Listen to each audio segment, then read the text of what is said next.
Alors, cette histoire parle de deux cousins.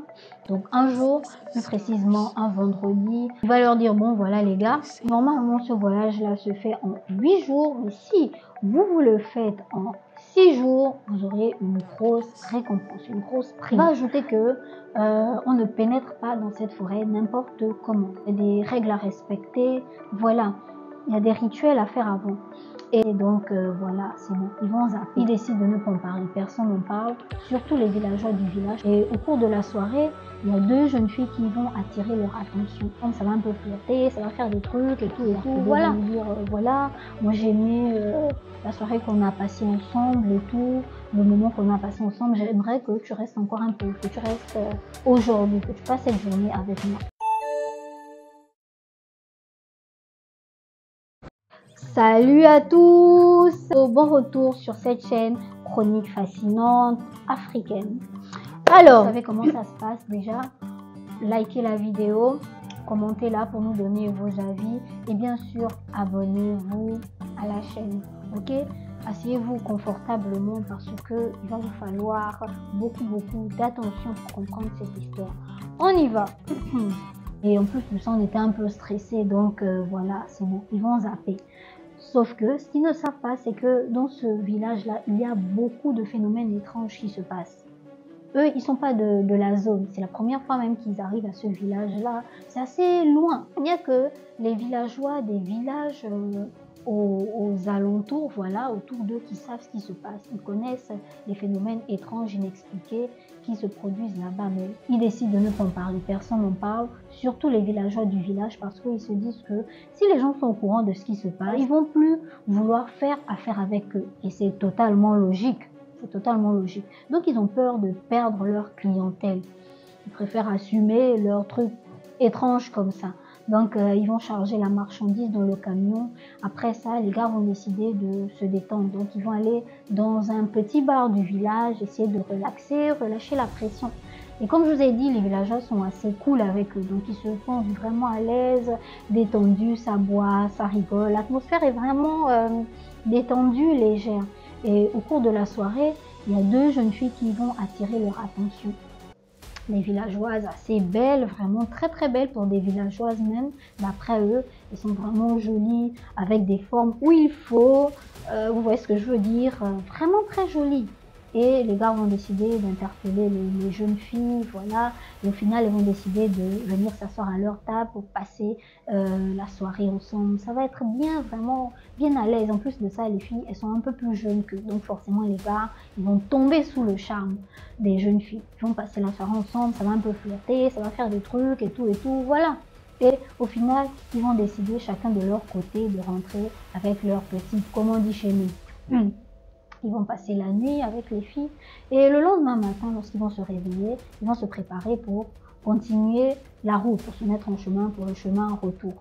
Mais de son côté, Paul, avant qu'il ne parte, la fille avec laquelle il a passé la soirée, elle va l'interpeller, elle va lui dire voilà, moi j'aimais la soirée qu'on a passée ensemble et tout, le moment qu'on a passé ensemble, j'aimerais que tu restes encore un peu, que tu restes aujourd'hui, que tu passes cette journée avec moi.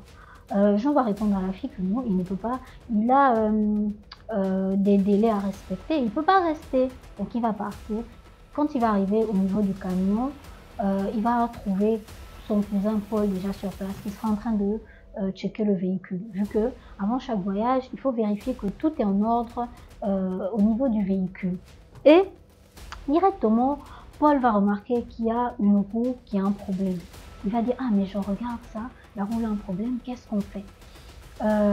Jean va lui répondre que oui, c'est vrai que ça c'est un problème, on ne peut pas partir comme ça, prendre le risque de faire le voyage avec ça et tout, mais le problème c'est que le temps que le vulcanologue ouvre, parce qu'il ouvre assez tard, et le temps qu'il vienne arranger le problème de la roue, ça va nous prendre trop de temps. Donc ce qu'on peut faire, c'est que on l'appelle et le temps qu'il règle le problème, nous on continue à faire la fête avec nos petites et tout ça. Et en même temps, Jean, il a le souvenir de ce que la jeune fille lui a dit plus tôt dans la journée, qu'elle voulait qu'il passe la journée là. Sans savoir que de son côté également, Paul, il a reçu la même proposition de la jeune fille avec laquelle il a passé la nuit. Donc les gars vont se mettre d'accord Ils vont appeler le vulcanologue pour qu'il arrange. Pendant ce temps, eux, ils vont continuer à faire la fête. Donc, l'après-midi va passer, la nuit également va arriver et comme à la veille, ils vont rentrer chacun de leur côté avec leur go, leur petite villageoise. Aux environs de 23 h, il y a une grosse pluie qui va éclater, presque un orage. Vraiment, les gars vont commencer à paniquer. De son côté, Jean, il va dire, mon Dieu, mais c'est quoi cette pluie? Est-ce qu'on pourra se remettre en chemin? Ça va nous gaspiller le trajet. Paul aussi, de son côté, il sera dans le même état d'inquiétude. Il va dire, mais comment est-ce qu'on va faire pour se remettre en chemin? Ça va nous faire perdre du temps. Est-ce qu'on pourra même avancer? Et les filles vont les rassurer en disant, non, ne vous inquiétez pas. Même s'il pleut dans la nuit, d'ici demain, 5 h, 6 h du matin, la pluie aura déjà cessé. Vous pourriez vous remettre en chemin, ne vous inquiétez pas, sans problème. Les gars seront toujours un peu perplexes, ils ne seront pas très rassurés, mais bon, ils vont décider de faire confiance aux jeunes filles. Et en plus, elles auront vraiment des arguments, des arguments très convaincants. Donc, finalement, ils vont s'endormir.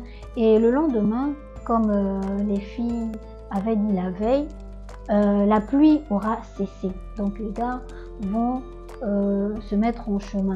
Et comme d'habitude, ils vont checker le véhicule, le camion. Et tous deux, à peine arrivés, ils vont se rendre compte que le problème de la roue n'a pas été résolu. Jean va commencer à dire à Paul, mais attends, toi hier tu étais censé appeler le vulcanologue pour qu'il vienne réparer le pneu, qu'il vienne résoudre le problème de la roue, mais tu ne l'as pas fait.